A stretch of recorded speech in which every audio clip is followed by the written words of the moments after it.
Welcome to Digital Sleepover. It's funny, like when you're constantly scrolling, bombarded with everyone's highlight reels, it can almost feel like you're in the loop, connected part of everything. Right. But then sometimes you close your phone and there's this weird Yeah. emptiness. Like, have you ever had that feeling, like surrounded by all this digital noise, but still feeling kind of lonely? Absolutely. And it's a feeling that a lot of people are grappling with these days. It really speaks to a fundamental shift in how we connect and what it actually means to be connected in this digital age. It's such a weird paradox, right? Because Yeah. in theory, we have more tools than ever to stay in touch. Like we can chat with people across the globe, video call, constantly share updates. But it's almost like the more we connect digitally, the less connected we feel on a deeper level. It is. And, thinking about it, I actually had this experience a while back. It was a rough patch in my life. And like I was all over social media, posting, commenting, try and keep up appearances. But deep down, I was struggling. Hmm. And when I actually needed someone, to really talk to process things, the digital world felt strangely silent. I It see. was eye-opening. Like all those likes and comments, they didn't translate into genuine support when I truly needed it. Right. So that's kind of the driving force behind this deep dive. We wanted to explore how digital communication, which seems so integral to our lives, might actually be impacting our feelings of loneliness. We've got a ton of fascinating research you've been looking into, from psychological studies to health reports, and we want to really unpack it all and hopefully offer some actionable takeaways for everyone listening. Absolutely. It's a complex issue, and understanding the nuances is key to finding strategies for fostering genuine connection in this increasingly digital landscape. So first things first, let's define what we actually mean by loneliness. It's a word we throw around a lot, but there's some important distinction there, right? Yeah. Especially based on what we saw in that research from the School of Public Health. Definitely. The School of Public Health highlights a really important difference between social isolation and loneliness. Okay. So social isolation is more straightforward. It's about the actual lack of social contact. Someone living in a remote area or someone who's just physically isolated from others. Got it. So like a measurable lack of interaction. Exactly. But loneliness, that's more about the subjective experience, the feeling of being disconnected or alone, even if you're surrounded by people. Okay, so you could be at a party, packed room, but still feel totally alone. Exactly. And that extends to the digital world too. You might have hundreds of online friends, be constantly messaging, but still experience a profound sense of loneliness because those interactions lack depth, that genuine connection. Which brings us back to my experience, right? It wasn't a lack of interaction, it was the lack of meaningful connection. Right. And here's where it gets even more interesting. We keep hearing that, especially younger generations, they're more digitally connected than ever before. But some of the news articles you shared suggest that, ironically, they're also reporting higher levels of loneliness. And that paradox is at the heart of what we're discussing.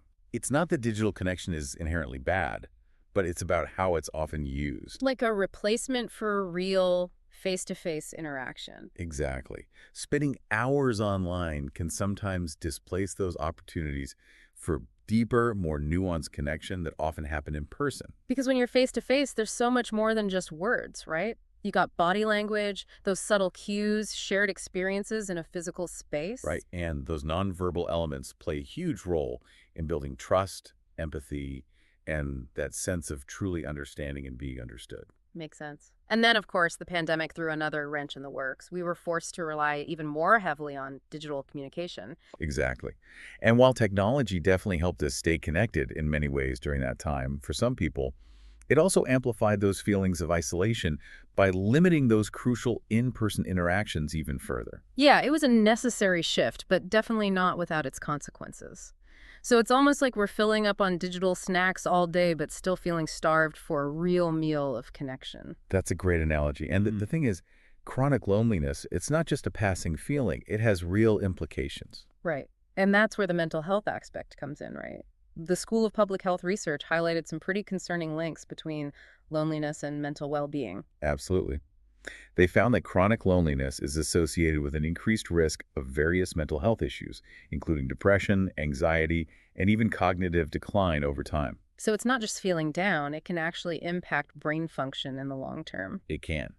And what's especially fascinating is that loneliness can actually distort our perception of social cues. Yeah, when you're feeling lonely, your brain might become hypersensitive to negative social cues, even if they're not actually there or are ambiguous. So you might misinterpret a neutral comment or expression as negative or rejecting? Exactly. And that can lead to further social withdrawal, reinforcing those feelings of loneliness and making it even harder to connect. It's like a vicious cycle. So it's not just an emotional state, it's impacting how we see the world and interact with others. Precisely. And those impacts go beyond just our mental health, right? I remember seeing something in your notes from the Cleveland Clinic and the Sun about the physical effects of loneliness. You're right. The research from the Cleveland Clinic and the Sun highlights some pretty sobering physical health consequences of chronic loneliness. Okay. Studies have shown a correlation between loneliness and an increased risk of various chronic conditions like heart disease, type 2 diabetes, even stroke. Really? And it can also weaken the immune system, making you more susceptible to illness. Right. It seems that the persistent stress of feeling isolated takes a toll on the body. It's like loneliness is this underlying factor that we often overlook but has far-reaching effects. It is. And I remember the Sun mentioned a pretty shocking statistic about survival rates too, right? Yeah, that one really highlights the significance. The research shows that strong social connections can actually increase your chances of survival by a whopping 50%. 50%. That's right. It's comparable to the impact of quitting smoking or regularly exercising on longevity. It really underscores how fundamental our social connections are to our overall well-being. That's huge. Like, suddenly, having a good support system isn't just nice, it's essential for our health. Absolutely. And that brings us to another key point that's been highlighted by researchers like Dr. Vivek Murthy, the importance of quality over quantity when it comes to our social connections. Okay. It's not just about how many friends you have on Facebook or how many people you chat with online. It's about the depth and quality of those connections. So, a few close, supportive relationships are more beneficial than 100 superficial ones. Exactly. And that really applies to both our online and offline interactions. It's about feeling truly seen, heard, and understood in those relationships. That's where the real value lies. Which makes you really assess your own relationships, right? Like, am I getting that true connection from these interactions? Right. And if we realize we're lacking those quality connections, whether online or in person, what are some concrete steps we can take? We've talked about the problem, but what about solutions? Well, there are several things we can do. One really effective strategy that I found in sources like Aleo and Very Well Mind is to actively seek out and engage in niche online communities. Okay. Like if you're passionate about a certain hobby or interest, find online groups or forums dedicated to that. I like that. It's focused, intentional. Exactly. And those shared interests provide a natural foundation for connecting with like-minded people, forming genuine bonds based on something you're already passionate about. Makes those initial interactions less awkward too, right? Like you already have a common ground. Exactly. And those spaces can lead to real friendships, Yeah. even if they start online. Cool. What else can we do to cultivate those deeper connections? Well, Mindful Intent Co. talks a lot about prioritizing meaningful communication. And I think that's key. Okay. Whether you're interacting online or in person, it's about being present, really listening to what the other person is saying. So not just waiting for your turn to talk or scrolling while someone's sharing. Right. Active listening involves asking follow-up questions, showing genuine interest, reflecting on what you're hearing. It's about engaging in a way that shows the other person they're truly being heard and understood. Exactly. And those small acts of presence can make a huge difference in the quality of connection. Makes sense. Now, one of the things that stood out to me was from the FFAPL website, and they talked about the importance of setting healthy boundaries. Yes, that's crucial. But how does that relate to building genuine relationships? It seems almost counterintuitive. It might seem that way, but healthy boundaries are actually essential for authentic connection because they ensure your relationships are built on mutual respect and understanding. When you set boundaries around your time and energy, you're protecting yourself from interactions that feel draining or inauthentic. So you can invest more fully in the connections that truly matter. Exactly. And it helps you be more present and genuine in those interactions. It's about quality, not quantity, again. Right. We focused a lot on the digital world, but the importance of face-to-face interaction can't be overstated, can it? Absolutely not. Very well. Mind also emphasized the value of getting out there and engaging in community activities, Okay. like attending local events, joining clubs, volunteering. These provide opportunities for real-world interaction, those shared experiences, and a tangible sense of belonging that can be incredibly powerful. I mean, there's something special about being physically present with people, right? It's just different. It is. Now, we've talked a lot about how technology can sometimes exacerbate loneliness, but it's not all bad, right? I mean, it can be a tool for connection, too. Of course.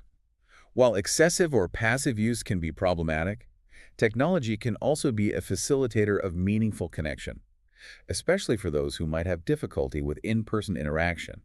Like people in remote areas, or those with mobility issues, or social anxiety. Exactly. And online support groups can be incredibly valuable, offering a space for shared experiences and understanding. So, finding your tribe online can be a powerful antidote to loneliness. It can. Now, one of the things you sent over, the paste to text, mentions some really practical strategies for dealing with isolation, like mindfulness, self-compassion, and proactive outreach. Yes, those are key. Can you expand on how those can help us navigate both the digital and real world? Sure. Mindfulness is all about being present in the moment, observing your thoughts and feelings without judgment. Okay. In the context of loneliness, this can help you acknowledge those feelings of disconnection without getting swept away by negative self-talk or spiraling into despair. So, like recognizing that you're feeling lonely, but not letting it define you. Exactly. And self-compassion is crucial too. It's about treating yourself with kindness and understanding, especially when you're feeling isolated. Instead of beating yourself up for feeling lonely, you acknowledge the pain and offer yourself comfort. Exactly. And proactive outreach, that's about taking action to bridge the gap. Like reaching out to a friend, suggesting a video chat, or even just sending a kind message. Right. It's about actively seeking connection instead of passively waiting for it to happen. I like that. It's empowering. It is. But even with these strategies, there's still a stigma around loneliness, isn't there? The Sun article touched on that. Yes, the stigma is a huge barrier. Many people feel ashamed to admit they're lonely, which prevents them from seeking support or reaching out. Like they have to pretend everything's fine online. Exactly. And that just perpetuates the cycle of isolation. So what can we do to break down that stigma? It starts with open conversations, normalizing these feelings. So being honest about our struggles. Yes, and acknowledging that loneliness is a common human experience, not a personal failing. It's okay to not be okay. Absolutely. And if those feelings become overwhelming, seeking professional help from a therapist or counselor can be incredibly beneficial. It's a sign of strength, not weakness. Exactly. So as we wrap up this deep dive, I think we've uncovered a lot. We've explored the difference between social isolation and loneliness, the paradox of connection in the digital age, and the real mental and physical health implications of feeling chronically lonely. Right. We've also emphasized that it's not about the quantity of our connections, but the quality, and we've discussed some practical strategies for cultivating those deeper, more meaningful relationships. And we've highlighted the importance of mindful technology use, the power of self-compassion, and the need to break down the stigma surrounding loneliness. Exactly. So for those of you listening, we want to leave you with this question. What's one small, tangible step you can take this week to nurture a more meaningful connection in your own life? Whether it's reaching out to someone, exploring an online community, or simply being more present in your next conversation, take that step. And if you want to dive deeper into these topics, there are tons of resources out there. You can look into research on the psychology of connection, check out podcasts like Brené Brown's Unlocking Us, which explores vulnerability and relationships, or even read articles on building stronger social connections in the digital age. Absolutely. The landscape of connection is constantly changing, and understanding our own needs and how to navigate it is an ongoing journey. Hopefully, this deep dive has given you some food for thought as you continue on your own path. I hope so. Thanks for joining us. We'll catch you next time on Digital Sleepover. See you then.